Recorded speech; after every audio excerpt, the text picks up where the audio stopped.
Welcome, it's Charter Local Edition. I'm Brad Pomerance. We're on the Central Coast today, and we are joined by Bruce Gibson. He is a member of the Board of Supervisors in San Luis Obispo County.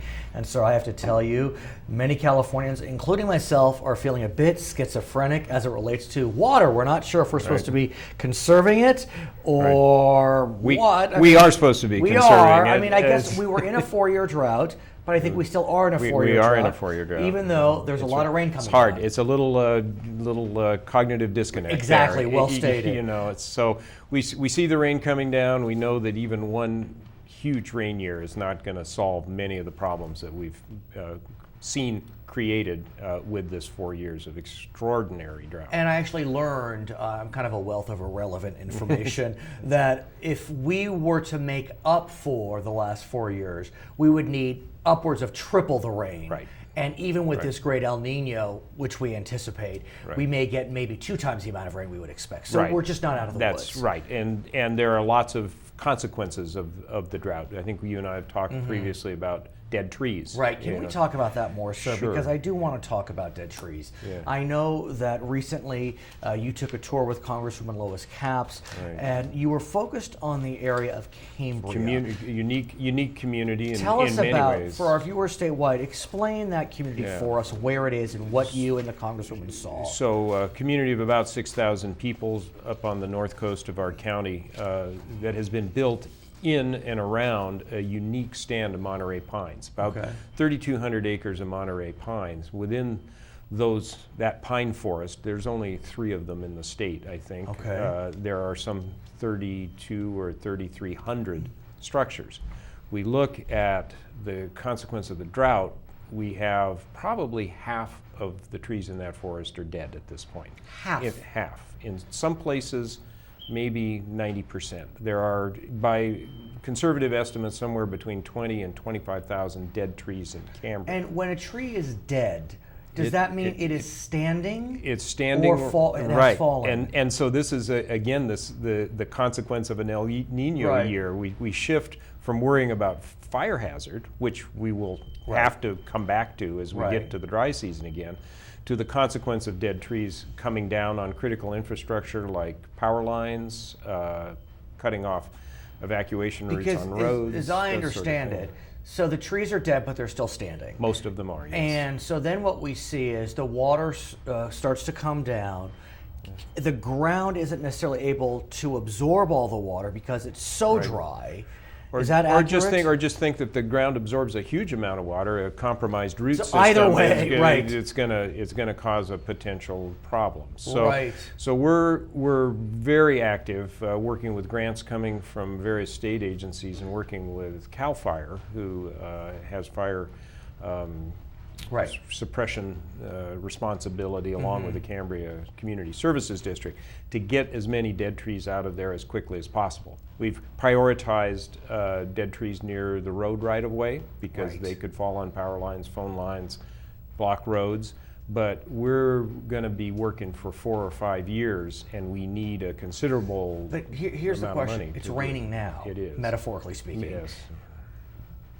Do we have time to do this? I mean, we need to get this done now. Yes, well, and within funds available, we're working feverishly to make that happen.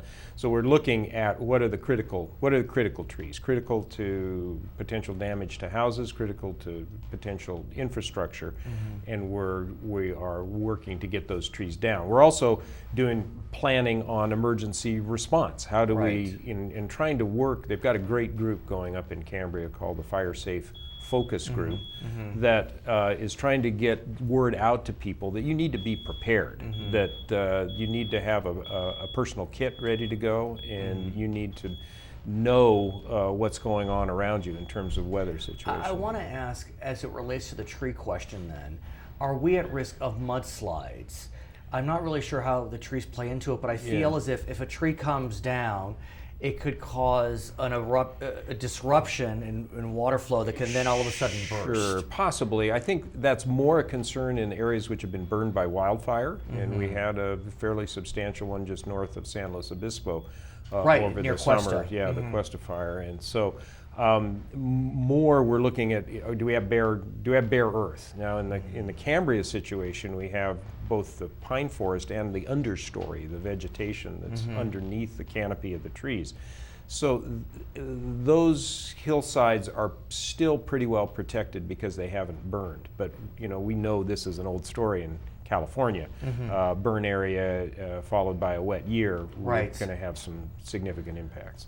I want to talk a little, get into a philosophical conversation, if I may, and talk about California's approach to water policy. As I understand it, water policy was often and has often been linked with development and growth policies.